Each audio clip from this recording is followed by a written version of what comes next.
GX and how powerful the effect is, but how maybe it's just not as popular as other Pokemon decks are going to be throughout the weekend.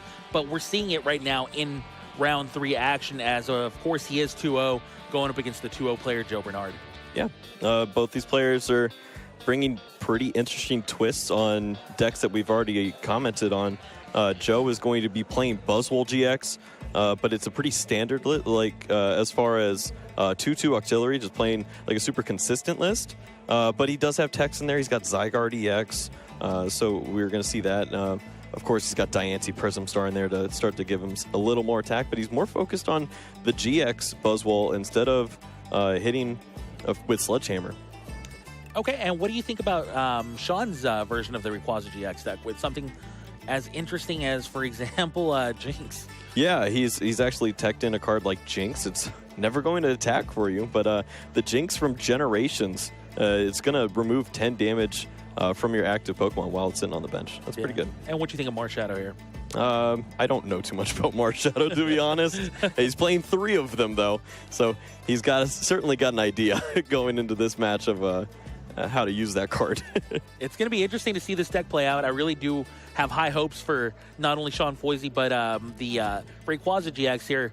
And I do expect to see it do quite a bit of work and put up a great match against what's now known as kind of old reliable here in Buzzwole GX.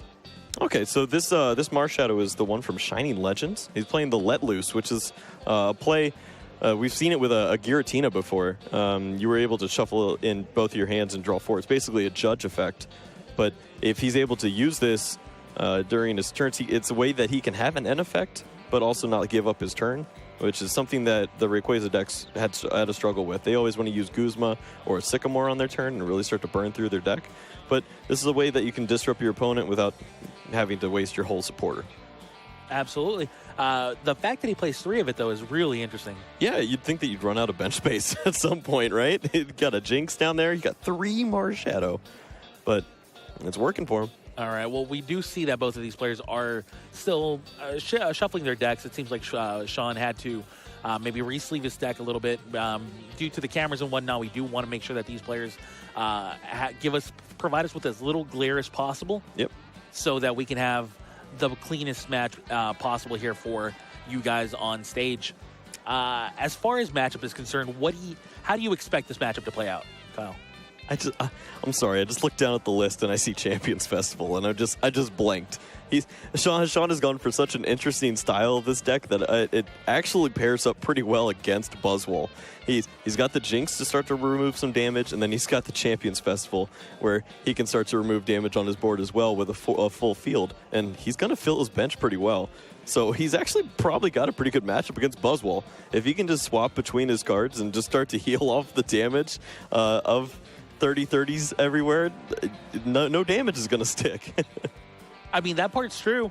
But what about once Buzzwole starts getting its Beast Rings going and starts dealing just insane amounts of damage to these Rayquaza GXs? Will they be able to keep the consistency coming? Will they be able to keep attacking for heavy damage later in the game? Yeah, that one piece is going to come down to Wishful Baton. And that is a card that Sean plays.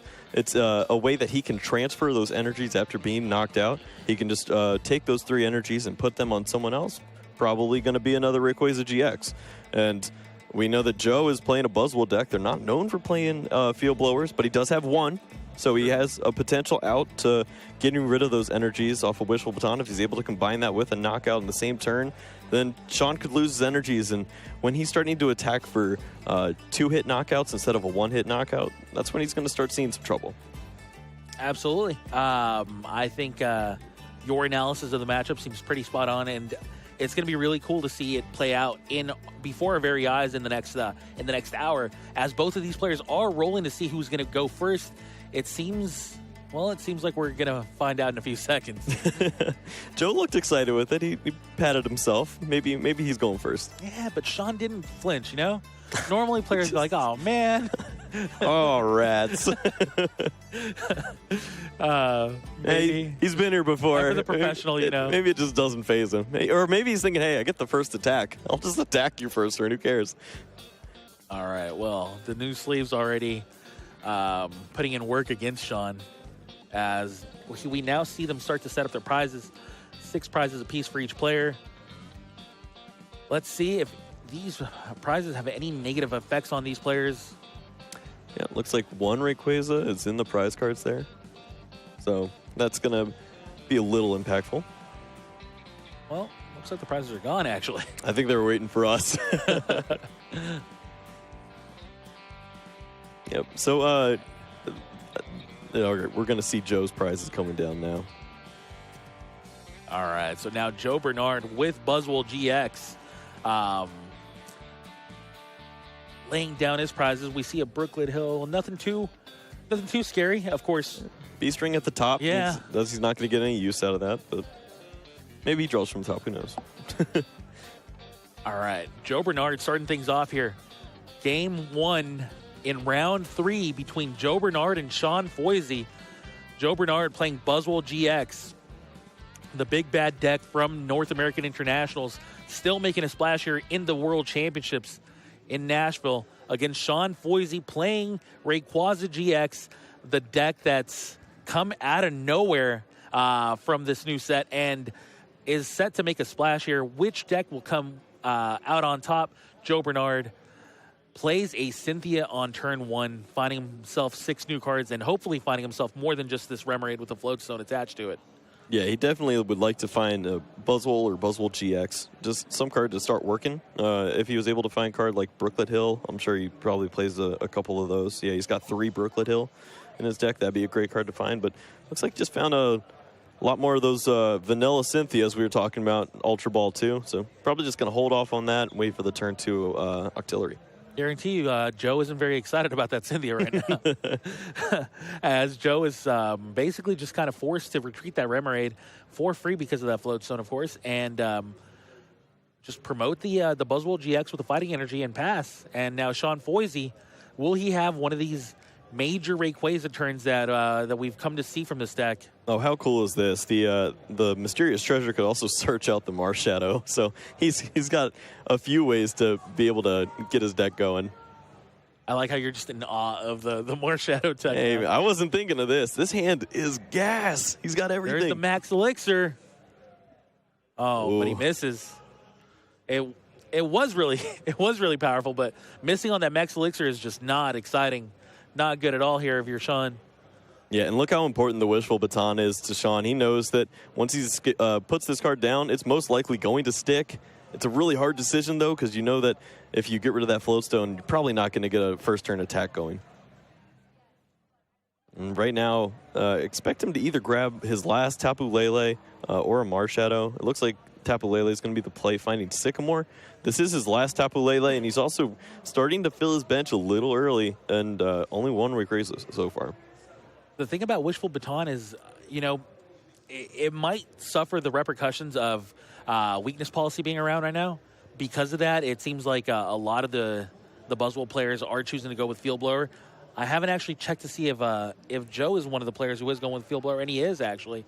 So we could see that Wishful Baton just hitting the discard pile before it's able to have a good effect on him for Sean. And now we see that Champions Festival, by the way. Yeah, top 32 stamped, just showing off a little bit. Why not? Been there before. That's right. Got to make it to day 2 in order to have a chance at that top 32, though. Yep. Joe gave a little bit of a reaction. No! Lost his good hand. He had the Ultra Ball. He was going to be able to get Octillery, play a Sycamore, and wasn't going to lose too much off of it. But now it's up to 4 cards. He could just draw dead here, and he'd be in trouble. Marshadow, just such a powerful effect with Let Loose. Sean drawing 4 cards. Joe drawing 4 cards. Still does not have Octillery in place, so this could be a really, well, never mind, as Joe just draws about perfect here. Yeah, that is a really good hand. And on the other side, Foisy did not find anything. He wasn't able to get any more Rayquaza going. He found Jinx, but that would be a lot of Pokemon on his bench that don't do much. Yeah, just not an explosive start out of Sean here. And now we see an Ultra Ball here for Joe. Finding Joe any Pokemon he wants to find. Eyes that Diancie.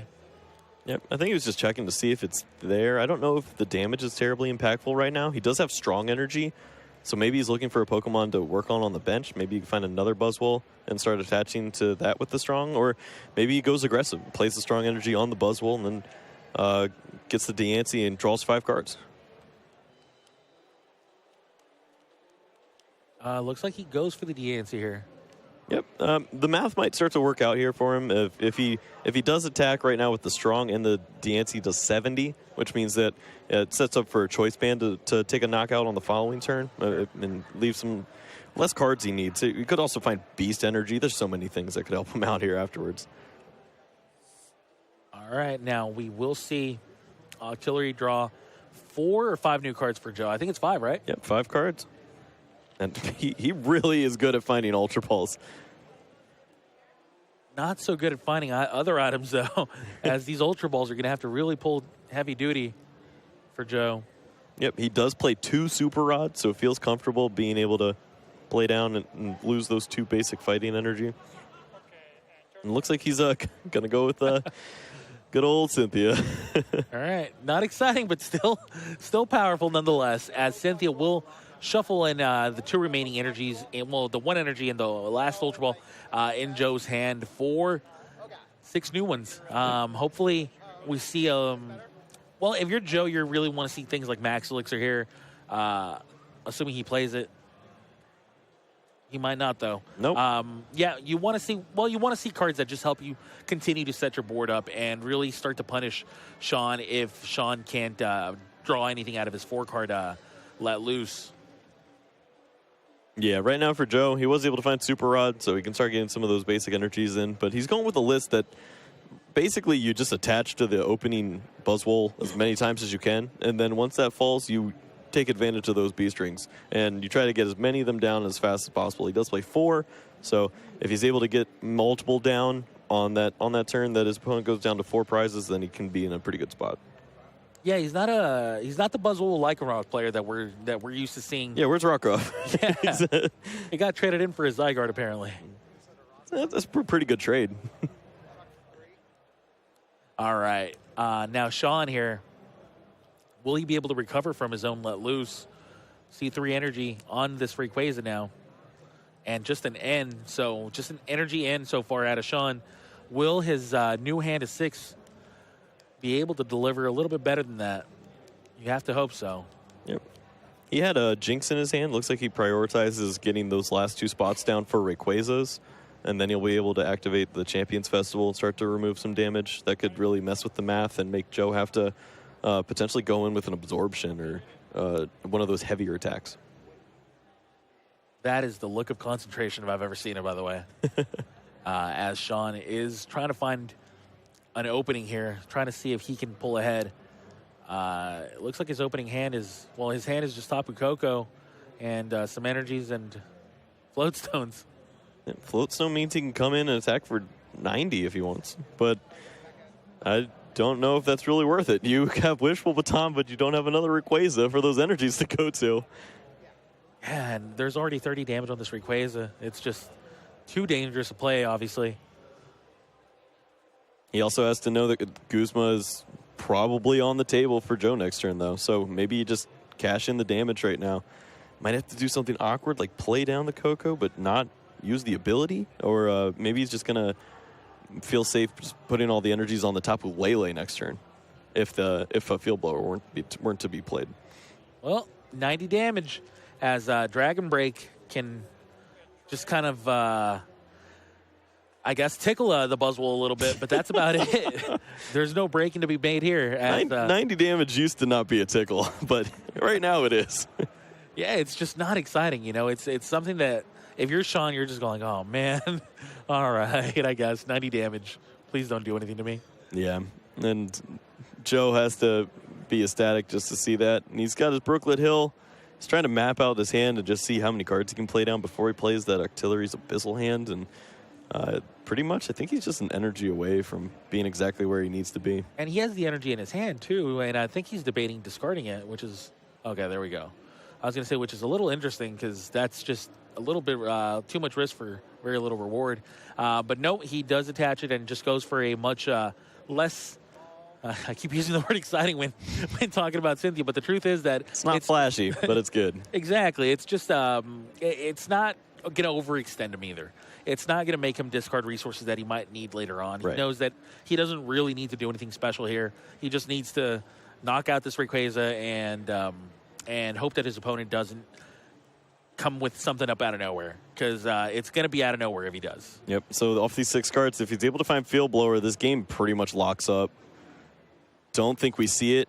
That means that these energies will be switching over to the Tapu Lele, and that means a return knockout's possible. So right now, it's really up to Joe to just make sure that he can find Buzzwole and Beast Ring to follow up. So he's probably just going to start to plan out for that with the Ultra Ball.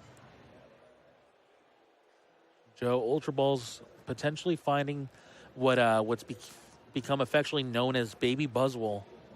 Sure enough, goes for the Baby Buzzwole here, the non-GX Buzzwole.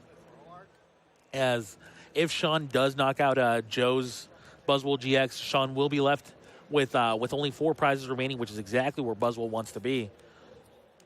Yeah, and Sledgehammer lines up pretty perfectly once you have Diancie in play. That Prism Star means that your attacks do 20 more damage, so if you have a Choice Band, you're hitting for 170 with Sledgehammer if your opponent is at 4 prize cards, which you try to set them at 4 prize cards with that Buzzwole GX opener.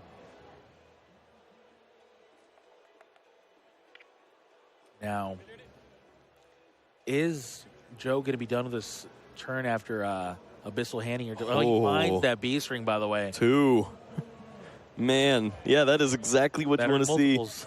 I mean, the only card missing from the equation was the Field Blower, but you got to be happy with that, man. That's really good. Yeah, that's just such a powerful following turn for Joe, unless Sean can sniff it out and potentially play an end here. Yep, we did see the Wishful Baton. It transferred those energies over to Tapu Lele. That means Tapu Lele is hitting for 120 damage right now.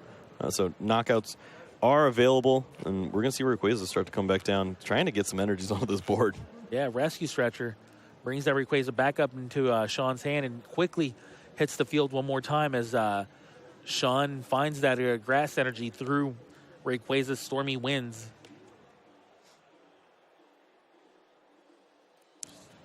So I like kind of like how Rayquaza kind of like tells a tale within its card. Stormy Winds is the ability and whatnot. It's just it's a really flavorful card, actually. I really do think so. Yeah, for sure. And I think we're going to see your favorite card. Oh man, Cynthia, one more time. Why not? You know what? In this particular spot, it's very powerful for Sean, as this deep in the game, when you have no like artillery style effects, you'll take 6 cards every turn from your supporter card. As Marshadow is a very interesting card for sure, but man, can it backfire on you when you don't have any abilities that draw you cards.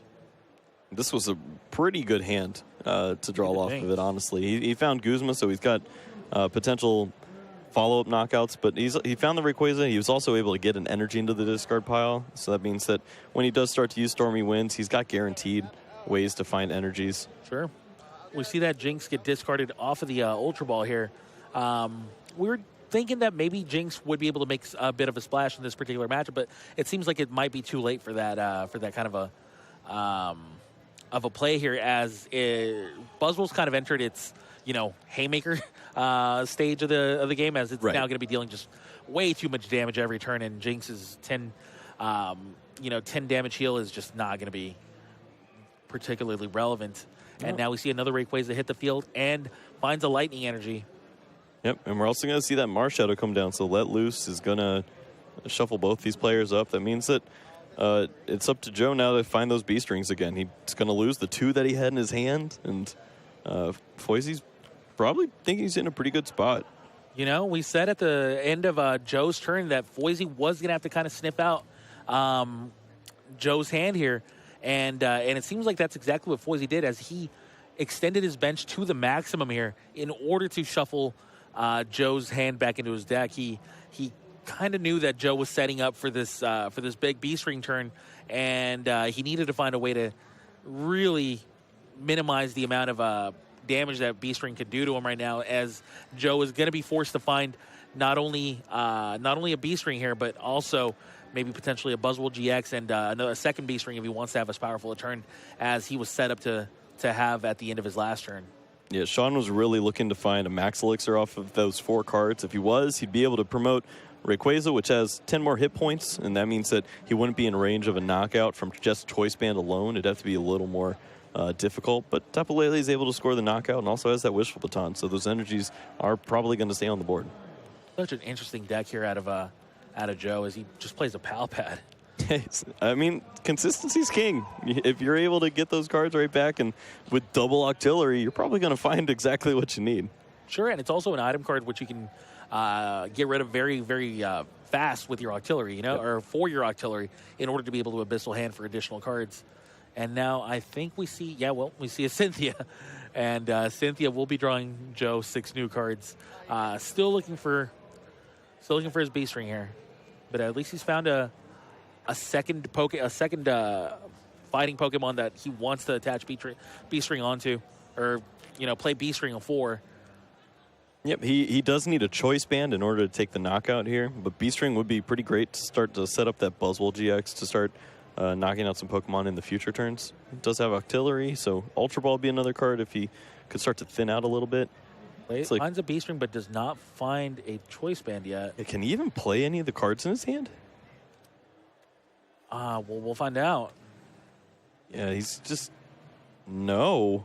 Oh, man, he already attached the basic fighting, right? Yeah, he drew into some pretty unfortunate cards there. Swing Around potentially can hit for the same amount of damage. So I don't think we're going to see that. I'm not sure what we're going to go with here. I mean, I've seen people swing around before, but in this particular case, I would hope I don't. Yeah, wow. Just wow. This is not going to be a very good spot here for Joe, as Sean actually finds the play that gets him right back into this game, and now Joe seems to be on the back foot. What do you think about that, the B string onto Baby Buzzwole here? I think it was a hedge against playing, because if you play the energies on the Buzzwole, Guzma is a huge target. He'd be able to Guzma up your Buzzwole GX, knock that out, take 2 energies off the board, and then you're left with no real attacker. Sure. So I guess he's okay with this. This also means that B-String is available next turn because Sean's still going to be at 3 prizes, and that means that he could get his Buzzwole going on the following turn. So I don't dislike the play. It's just a little unfortunate that that's what it came to. I mean, that's fair. It's just such a tough spot here, as now Sean is down to 3 prizes. Joe still has 4 remaining and no energy on the field, as opposed to Sean's like 5 or 6. Yeah. So it's just a very clear advantage here for Sean, as he's used up all the resources he's been able to. He filled up his bench with double Marshadow, and he's put himself in a winning position out of it, though. And that's about all you can ask for in this game. Joe is strong energy Choice Band Guzma away from winning the game, actually, on a 4-prize swing. If he gets the Tapu Leles, he'd be able to actually knock them both out.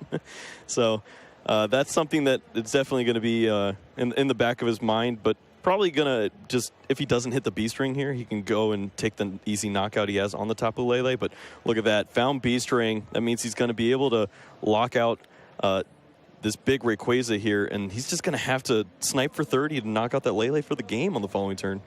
Yeah, I think there were exactly 2 fighting energies left in the deck, too. So just perfect little setup here for Joe, as Joe now finds the play to put himself right back into a potentially winning position. Yeah, this is a pretty good spot for him. Awkwardly, Sean does play a lot of cards that can heal. So if you got a Champions Festival, he'd actually be able to take away the damage, and his Tapu Lele would be able to survive. But I think Sean's going to lose all his energies this turn, and it's going to start to go pretty downhill from here. Yeah, there's no baton right now. So we should see Okay, so Field Blower actually gets rid of the Float Stone as well. We should see a knockout here from Joe, and as long as Sean doesn't find his Champions Festival, it will be Joe's game for sure. And even if he does, I mean, really, Joe already has a Guzma in hand. Yeah, he's set this up pretty well for not drawing too great. He's been able to set up a board that's pretty resilient, and Sean just can't find much. He's going to look through his discard pile and try to see if there's any outs potentially to getting enough energies on board. He's going to need to find 4 more energies this turn, so he's got his attachment and then a Rayquaza and then 2 max elixirs would have to be the way to do that. And that's really, really hard to do. Especially when you throw away a Rayquaza. Yeah, there's no Pokemon left in his deck at all. He might just be forced to scoop up his cards right now. And he does. He scoops up his cards. Sean sees the writing on the wall. He sees the remainder of his deck. It just did not have the tools necessary to win this game, as Joe, regardless of how, honestly kind of slow his deck felt at the time, at times, just managed to put enough damage on the board regardless of not getting knockouts so that he could ensure that he'd be able to set up a very easy final turn for himself. Yep. It's interesting to see that Joe, he kind of just plays a bad deck until his opponent gets to 4 prizes, and then he wins. And the problem is, if your opponent wants to win the game, most of the time they got to take some prize cards. So Joe's like, all right, you're going to have to beat this one Buzzwole, and if you do, then I'm going to give you a lot more to work with. And Sean wasn't able to deal with it. So now that we've seen this first game play out, do you feel like Sean is just heavily disadvantaged in this matchup, or was this first game just not truly telling of how the matchup's supposed to play out? I feel like the more consistent lists that go really aggressive and don't play the cards like the Jinx and Marshadow have an advantage. Maybe these cards are hindering him, honestly, just because he's got a lot of cards that he could play on his bench, but they're not Rayquaza. He's not going really aggressive and landing all those cards. He does have Wishful Baton to help him out. I think it was just a mix of his draws that was a little unfortunate, and just the way that his deck is built, it kind of hinders him in that scenario. So I guess if I had to put money on anyone, I'd say Joe. But Sean definitely is not out of it. He can win this matchup. He has to draw the right parts of his deck in the beginning. Okay, well, now Joe is setting up his prizes, and we see a Beast Energy and a Beast Ring, as well as a Strong Energy, just to boot. So that's a lot of powerful cards in Joe's prizes here. And now Foisy's prizes are much better, actually, with Triple the exception Grass. of Triple Grass. Yeah. Triple Grass can be unfortunate. Does look like he was able to find one early. Most of these players who are playing Rayquaza go with a 7-7 split, just so that you draw into equal mix of those energy cards, but potentially could see him running into issues not finding grass energies. Yeah, it will be pretty important for him to find grass energies as soon as possible, as we see a grass energy on his active Pokemon right now, as he's now got basically access to 3 more for the. Oh, did he just have the Marshadow to open? Oh, geez. That's okay. He was able to draw out of it, but yeah, that is really scary. Just imagine having to opening judge yourself and just hope that you draw into something. You know who else it's scary for, though? It's pretty scary for Joe, who's sitting on a Remoraid and nothing else. That's true. Joe is sitting there going, oh, man, if this Marshadow gets me, if he lets too loose, well, there's a grass energy in the discard pile here for Sean right away, by the way. But yeah, if he gets too loose and Joe is left with no supporters in hand, then this could be a very quick game, too. Yep. Don't ever go too loose. That's not a motto I live by. All right. Sean Foisy debating on his Ultra Ball. Yeah, he already lost one Rayquaza, so don't know if he wants to go too aggressive. Looks like he's just going to sit back and see if he put Joe into one of those hands. And oh, wow. There's the answer. As Joe forced to play a very, very quick game, or turn 1, maybe the fastest turn 1 we'll ever see, as he's forced to just play a Fighting Energy onto a Buzzwole GX and pass his turn. Now, Sean, obviously with a huge hand advantage here against Joe, wants to avoid letting loose any further for the time being, but he also wants to start taking knockouts. If he can start taking knockouts right now, then this is going to be huge for Sean, and he could very well win a very quick game, too. Yeah, we're really just going to see what he values here in the matchup now. If he goes with a lot of Rayquazas and he gets a lot of energies in play, it's going to be good for him, but he could potentially miss the attack. So we might actually see him go with the Tapu Koko GX this turn to be able to shift some energies up if he is able to find a lightning energy for this Rayquaza. There's a Rayquaza again. Finds himself just the grass energy that he had in his discard pile already. Yeah, so it looks like that might be a little more of a difficult route. So he might go aggressive here, start to use the Ultra Balls, fill out his board a little bit more, and then use a big supporter like a Sycamore or Cynthia. All right. Ultra Balls. Oh, man. This is pretty intense right now as Sean is really trying to find a way to cement this position of his. Yeah, and as bad as Joe's hand is, it certainly could have an Octillery. Exactly. So you have to play aggressively. You have to go for that float stone and just try to make a big push. You're exactly right here, as Sean, I think, agrees with us and does play as Cynthia, looking for that float stone. That's going to be the most important card here he can find, but of course not going to be enough, as he's going to need he's going to want some max elixirs and stuff too. Yeah, he is not attached for the turn. He actually chose to put that away. So he'd need to find an... Wow. Okay. What do we have here? I don't know what sound just came out of me, but that was max elixirs for sure. Max elixir hitting right away. Well, we knew what he needed, and so did he. And he got it. Max elixir number 2. Joe starting to shake in his boots. Finds the lightning energy. And a grass energy as well. And he spreads them out. Yeah, unfortunately, he has no way to retreat, so he's just going to have a ton of energies and just going to have to sit there next turn. Well, he misses on the third one, so as cool as it was, it's still not powerful enough, as now he's got to kind of hope that there's no Octillery in sight. You don't ever Tempest here, do you? I think you might. Here we go. Yeah. All right. Very nice. Yeah, I mean, his hand just didn't. Yeah, I mean, it wasn't too much to lose. That Ultra Ball here, huge Ultra Ball for Joe. Will it find him an Octillery, or will it find him a Tapu Lele? Looks like he's eyeing down the Tapu Lele, also eyeing down that Octillery. I think I'd go for the Lele myself, but Octillery would not be the worst choice in the world. Yeah, being that he's throwing away the Choice Band, I would assume that this is going for a Lele, because Choice Band would be a card that he could play down and then draw up more. But I don't know what that last card in his hand is. It could be another Choice Band, to be honest. All right, now Lele is the card to go for it. It was another Choice Band, actually. Yeah, definitely a safe call. Anytime your opponent Tempest or Big Wheels or uses Magical Ribbon, get rid of that hand. It's probably really good. Oh, man. We cannot downplay the power of Sean's second turn here, even though he wasn't able to establish the knockout on the Remoraid, and that could obviously backfire, as we've seen Joe top deck that Ultra Ball, and he's now right back in this game. But look at this board for Sean. If Rayquaza's ever looked prettier, I'd really like to see it. Yeah, he's at a perfect spot right now. The only thing that's missing is starting to get those wishful batons and another Rayquaza down. But he even has that Champions Festival too, man. Top 32 stamp. Looking good. All right, Ultra Ball here. By the way, he did find a Floatstone and an Octillery.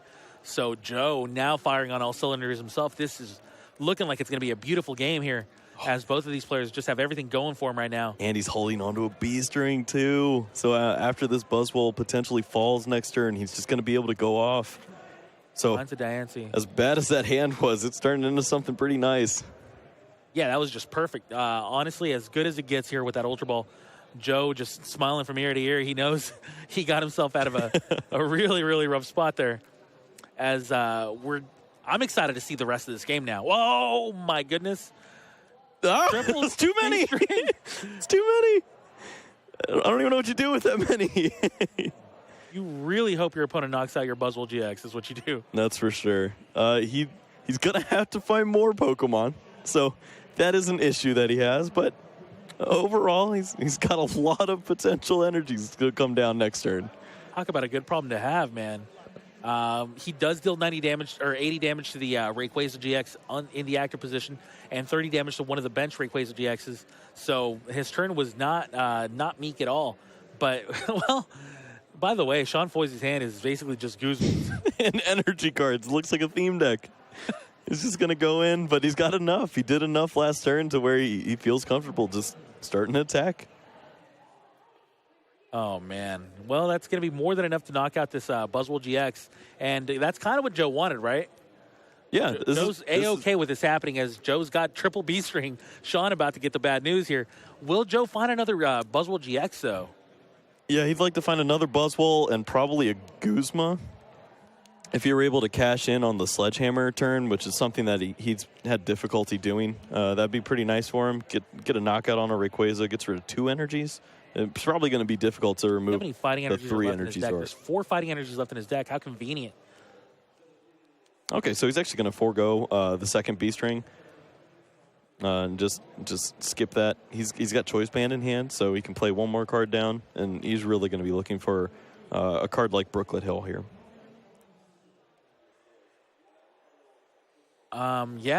This is going to be an interesting turn out of Joe. We're going to see exactly how he values his cards. Needs to get a lot of help from his Octillery's Abyssal Hand, though, that's for sure. Draws 3 cards, finds another Baby Buzzwole, and a Pal Pad. Okay, well, it's a target. Yep, he was also able to find the Strong Energy, so that actually means that he can take a knockout with Sledgehammer. With the Choice Band, Deante, and Strong Energy, he's going to be hitting for 200? Enough damage. I believe it's 190 or one of those numbers that's big. Yeah, It's a lot. It's enough. 120, 150, 170, 190, yeah. That is sure. a pretty I'll good take spot. your word for it. Yeah. I've come to learn if you just say numbers fast, people believe you. So. Pal Pad finds double Guzma. Sure enough, just such a powerful card. Needs to have it in his deck as often as possible.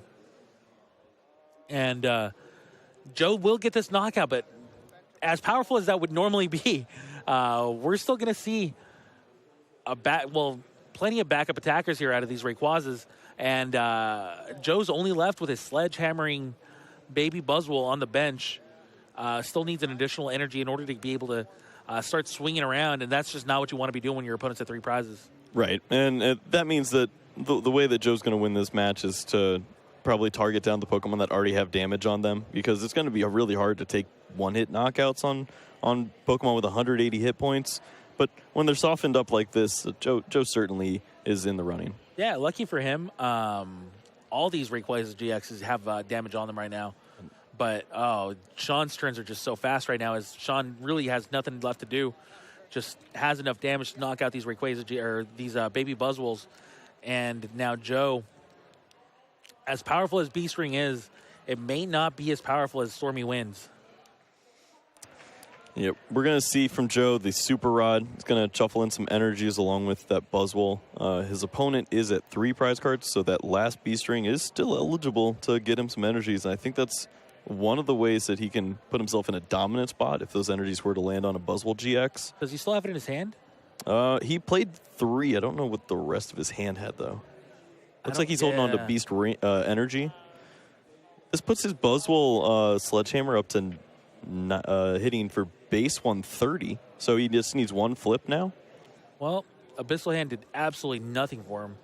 He chooses to just Cynthia, not ending his opponent down to a 3-card hand, even though obviously Sean does have more than 3 cards in hand. Probably a smart choice, especially if he knew Sean's hand right now. Yeah, I think he has a good idea of that. And Joe was looking for Guzma there, or potentially a Choice Band that would guarantee a knockout. Guzma would mean he'd be able to knock out the Rayquaza on the bench, and there's no way that Sean's able to get enough energies down into play. It'd be really difficult for him with the way his hand has just been working out. But Brooklet Hill. Joe's just going to be able to keep on pushing here. You definitely find that Buzzwole GX here as your opponent is at 3 prizes. All right, so if Joe was not able to find the Choice Band, it's going to come down to some swing away flips, swing around. How many heads does he need? He's got a Beast Energy on him. He needs 1. He's got 110, 130. Yeah. These are the big plays, man. You got to do it. All right. Well, let's play some Pokemon. Swing around. Double. Hey, there it is. There One it head. is.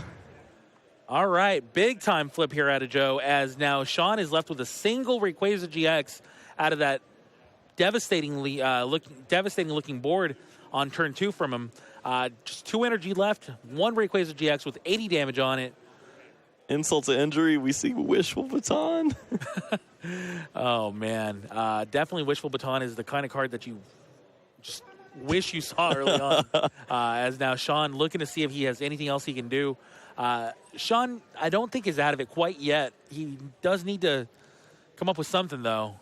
Does he have another Rayquaza GX, for example? Yeah, he would. Shadow just won't do much here. Right. The auxiliary is in play, so we knew Joe was going to be able to refresh his hand.